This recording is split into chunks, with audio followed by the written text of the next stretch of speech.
I have stood on battlefields where the ground ran red.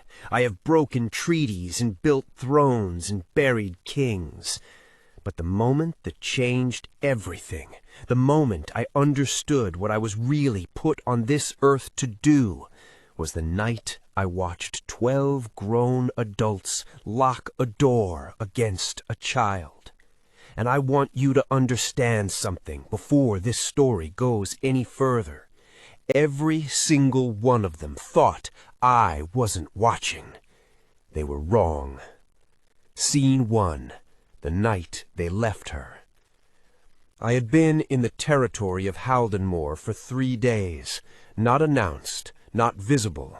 That was intentional.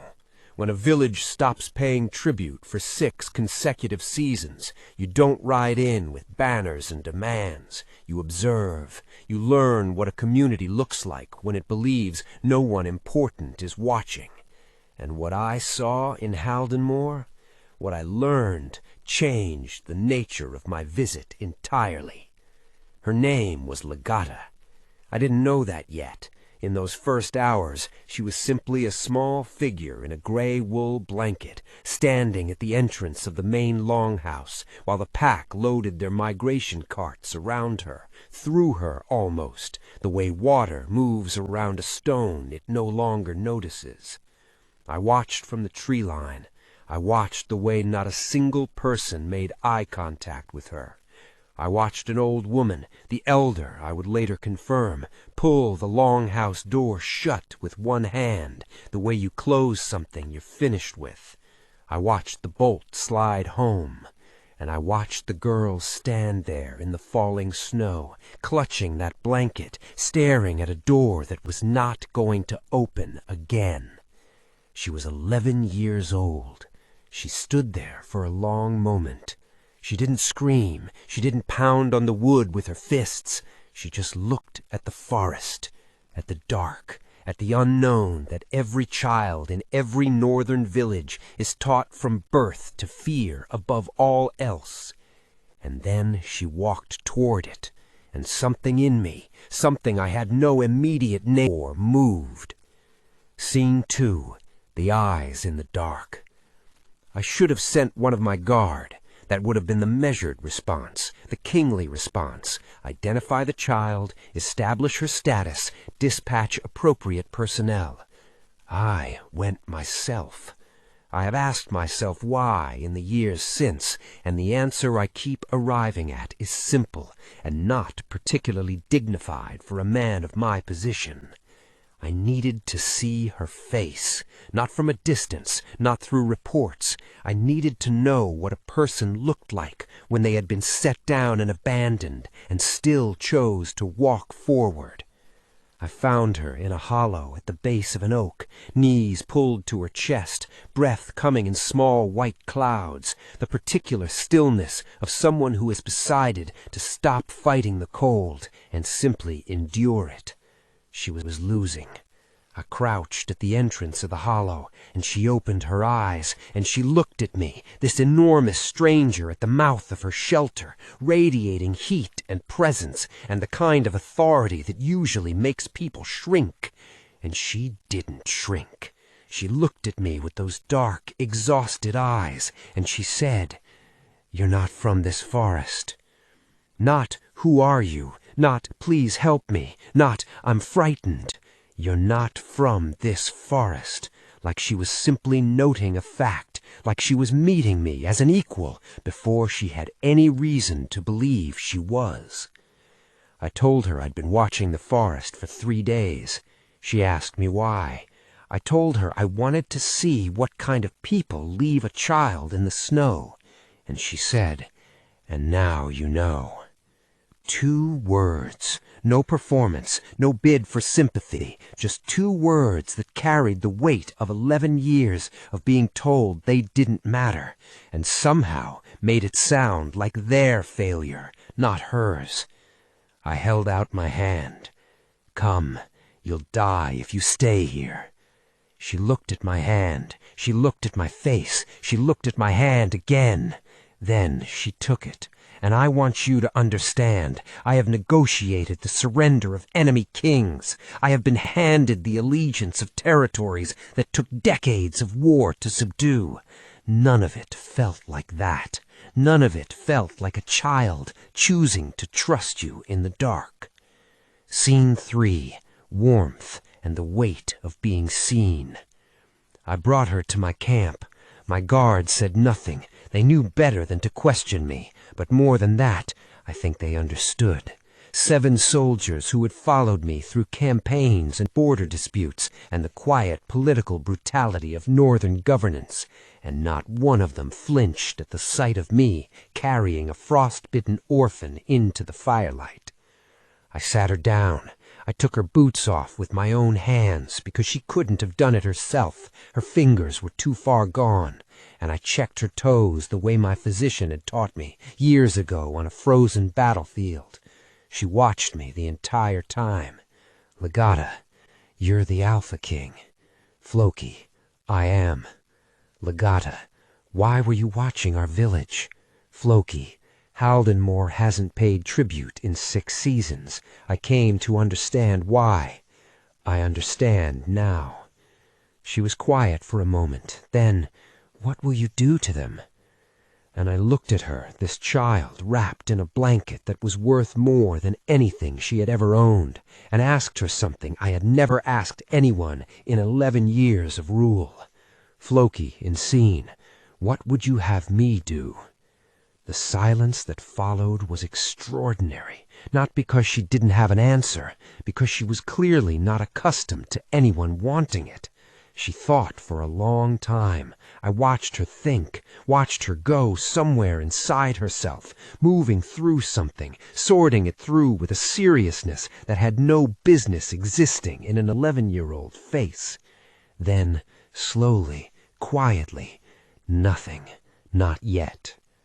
Not never, not I forgive them, not the easy answer, the palatable answer, the answer that would have told me she'd been broken into smallness. Not yet. She was already thinking in chapters. I wrapped the blanket around her shoulders. What's your name? Lagata. Lagata. I said it like I was putting it somewhere I wouldn't lose it, because I was. I'm Floki. I know who you are, and I am beginning to know who you are. She didn't understand what I meant. I barely understood it myself, but something in me had already made a decision that my mind hadn't caught up to yet. Scene 4, mourning and what it costs to be forgotten. I learned the truth the next morning. My head of guard, Sepha, 17 years at my side, as precise and unsentimental as a blade, brought me the archive findings before Lagata woke. I stepped away from camp to hear it. Not far enough. Sepha, professional, even, delivering devastation like a report. The village broke 3 provisions of pack law: abandonment of award, falsified tribute records, and the girl's mother.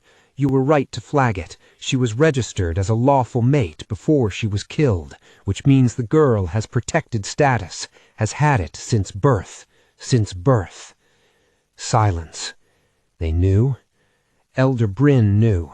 The records are in the archive. She signed the original registration herself. She signed the original registration herself.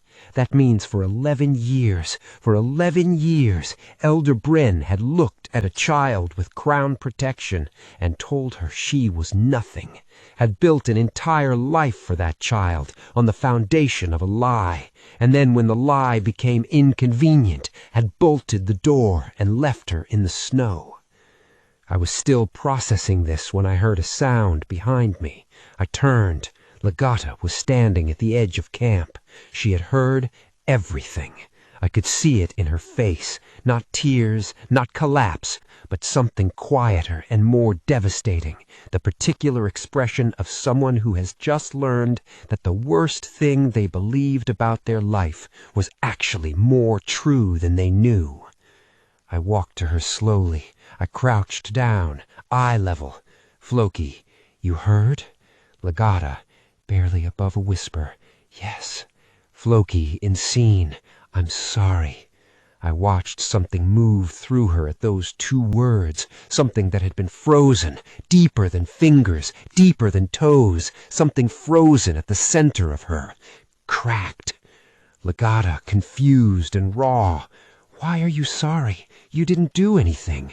Floki, insane. "No, but I'm the king, which means what was done to you was done under my watch, and I didn't see it in time."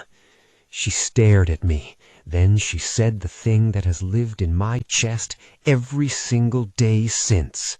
Lagata, small, unguarded, honest in the way only a child can be. Nobody's ever been sorry for me before. Nobody had ever been sorry for her before. An 11-year-old girl. And that was the most ordinary sentence in the world. And it was also the most damn indictment of everyone who had ever stood within reach of her and chosen to look away. I looked at her. They will be, for a very different reason. Scene 5. The Return. We rode into Haldenmoor 3 days later. No fire, no spectacle of force. That was deliberate. What I wanted was not destruction. What I wanted was clarity. I wanted every person in that village square to stand in the truth of what they had done, with nowhere to go, no chaos to hide inside, no performance to distract from the simple, plain, documented reality. Lagata rode beside me, straight-backed, chin up, on a horse finer than anything Haldenmoor owned. And I watched the faces of the people who had watched her fall to her knees in the snow, watched them now watching her, and I noted every expression with the part of me that had been governing people long enough to read a crowd like a text. Shock, shame, calculation, and from a few faces, the particular guilty anguish of people who had been bystanders and knew it. I stopped my horse in the center of the square. I found Elder Bryn in the front row. Elder Bryn of Haldenmoor, you are aware of the provisions of pack law as they pertain to registered wards and protected bloodlines. She tried. I'll give her that. The chin came up. The armor came up. 30 years of authority is not nothing, and she reached for it. The girl was unregistered, an orphan with no... The girl's mother was lawfully registered as a lawful mate in the Northern Archive under your signature 12 years ago, which makes the girl a protected ward of the Crown from birth. Under your signature. The square went very still. I want to ask you one question, and I want you to think carefully before you answer. Did you know? I watched Bryn's composure come apart, not all at once, in stages, like ice under weight, first the surface, then the structure beneath it. Her chin stayed up, her eyes didn't. And then, when the silence had gone on long enough that the whole square understood what it meant, she looked at Lagata. She looked too much like her mother. I couldn't... Stop. I turned to Lagata, and I asked her the question, the real question, the one the whole day had been building toward. Do you want to speak? She looked at the crowd. I watched her look at Mira, the woman who had braided her hair and looked away when it mattered, crying now, silently, with the grief of someone who had been kind in the small moments and absent in the important ones. She looked at Connell, at the twins, at Bryn, and then she turned to me. I don't want to speak to them. I want to go home. Home. She said it like a word she had just learned she was allowed to use, and I looked at her, this girl who had been told for 11 years that she belonged nowhere, and I felt something settle in me, something that had been suspended, waiting since the night I'd found her in that hollow. Yes, let's go home. We turned our horses, and we rode out of Haldenmoor and did not look back. Scene 6. What karma actually looks like. People always want to know about the punishment. They want the dramatic version, the exile, the fire, the public reckoning in the square with its satisfying finality. The truth is quieter than that, and quieter, I have learned, cuts deeper. Haldenmoor was stripped of their pack status through the ordinary machinery of crown law. No violence, no theater, just the slow, grinding reality of existing outside the network of protections and shared resources that make northern survival possible. They were left to manage on their own, the way they had left Lagata to manage on her own. And Elder Bryn, who had spent 3 nights, I'm told, preparing her defense, sharpening her justifications, received a letter. Not from me, from Lagata. I didn't know the contents for some time. When I finally read it, Lagata had written, "I forgive you, yet. Maybe I will someday. I don't know. But I want you to know that I'm warm, and I'm eating, and someone asked me what I wanted today, and listened to my answer. I don't know if you've ever had that. Maybe that's why you are the way you are. Lagata." Bryn read it 3 times. Then she sat down on the floor of the longhouse, the same floor, the same door, the same bolt, and she wept. Not from guilt exactly, from recognition. Because somewhere inside that letter was a mirror, and in the mirror